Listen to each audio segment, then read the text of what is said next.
Hi, and welcome to this course on verbs by Academic.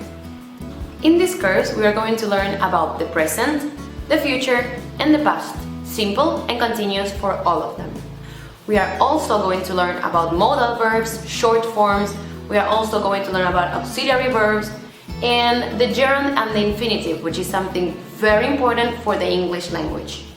For each thing that we learn and that I try to explain to you, we are also going to see many examples so that you get to understand it very well.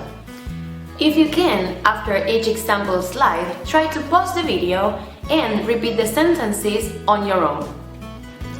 Also, in every video, you're going to see me explaining everything to you. But in the example sentences and in some other things, you're only going to hear my voice. In those cases, you need to pay attention to the volume bubble on the left side on the screen. I hope that you get to learn and understand everything in this course and you also get to enjoy it. My goal for you at the end of this course is that you get to understand all the types of verbs that we got to see and that you also get to apply them to real life situations. Hope you have a good class. See you later!